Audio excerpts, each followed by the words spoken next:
What's going on, everyone? It's Ethan with Second Life Gaming, and today we're going to be doing the King of Light. This will be the Hollow Knight's hard version of the fight.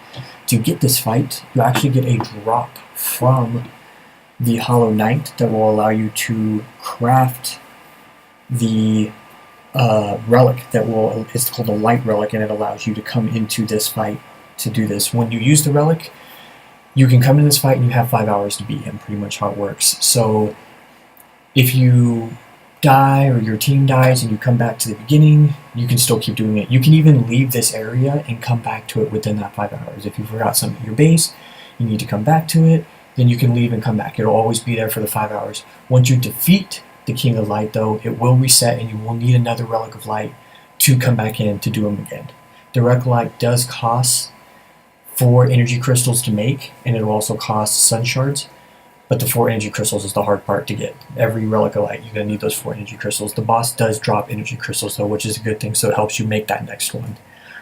Some tips when coming into this fight, before we go in here and start it, is you're going to want dark weapons. So as you can see, I'm currently using the Crystal Executioner, and you're going to also want a Planetary Strike. I have Planetary Strike 2. If you don't have Planetary Strike 2, you can use Planetary Strike 1, or you can even use the Planetary Strike scrolls that drop. Those are fine too.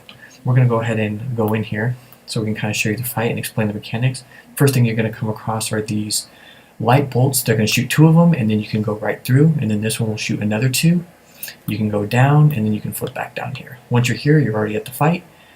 A lot of the mechanics in this fight are very similar to the Hollow Knight. He does add a little bit to it, and everything hits a little bit harder, but they are similar. I'm going to be doing this with Kevin, but you're going to really want to try and find someone to do this with you. It's really hard to do this fight by yourself, because if you die, it resets the fight. If me or Kevin dies right now, he can keep fighting while I run back in here real quick, and it doesn't reset the fight. So if you're soloing this, good luck. Really hard to do. I highly, highly recommend you do this with the second person. But we're going to go ahead and start this fight in 1 second. Let me explain the crystals real quick before we do this. As you can see, the crystals are the same as the Hollow Knight. You see how there's 4 crystals now? That's because there's 2 of us. If there's only you, it's 3 crystals. And like I said before, in the Hollow Knight video, for every person you add to your group, it's going to add a crystal to this. Okay, so we have 4 crystals because we have 2 of us. We're going to go ahead and start by destroying these crystals. I'm going to pop my damage flask real quick. And we're going to go ahead and give this a go.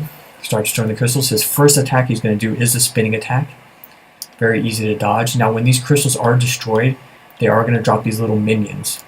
You do not have to kill these minions to get him to go to the DPS phase, but it is highly, highly recommended because the blast they do does a lot of... As you can see, he will almost one-shot you with that blast. As you can see, he's going to be doing these blasts. He'll do 2 of them. If you get stuck in this blast and you're not a warrior, you're going to get one-shotted, unless you have a lot of constitution. So you really got to make sure you're avoiding those. So he's going to do 2 spinning attacks and then 2 ball attacks. Those are his only damages. What we're going to do here is we're going to finish destroying these crystals because he does have 1 more attack that he can do. And I want to show you guys that attack so you guys know how to dodge it, because it can kill you if you get hit by too many of them. So we're going to go ahead and kill this dude right here. Those are those blasts. Make sure you're just dodging them. I'm going to show you right here. Alright, we're going to go ahead and take out this last crystal here.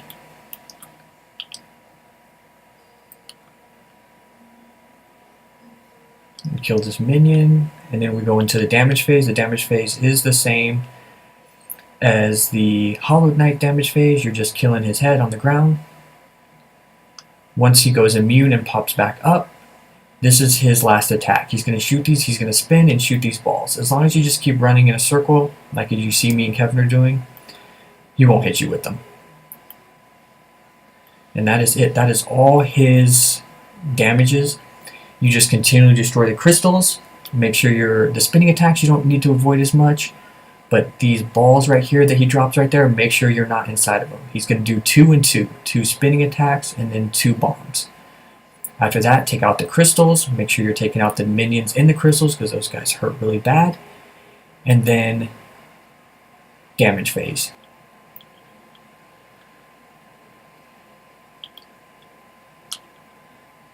Alright guys, I went ahead and skipped towards the end because this fight can be a little long. Went ahead and skipped to the end of the fight so you guys can see us destroying him.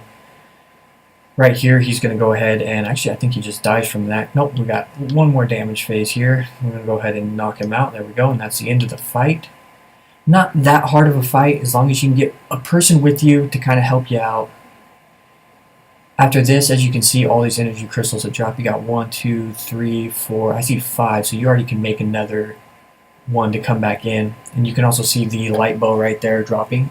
So this is where you're going to get the light weapons from that you see players with, like my sword right here, the Celestial Wrath. This sword comes from this fight right here. What we have noticed, I can't 100% tell you this is true or not true. What we have noticed though is that whoever's popping the relic, that weapon is dropping. We've ran through this fight 15-20 times, and every single time whoever pops the relic, that weapon has always dropped in the game. So if you're farming with someone and you want your weapon, make sure you're the one popping the relic. Like I said, I can't 100% confirm this, but out of the 15-20 times that we've done this fight, that's how it's been. As you can see, Kevin, he has the pet that comes from this fight. It's also a random drop from this fight. That's the pet that will drop from this. But that will be the end of this video. Hope you enjoyed. I'm Ethan with Second Life Gaming, and thank you for watching.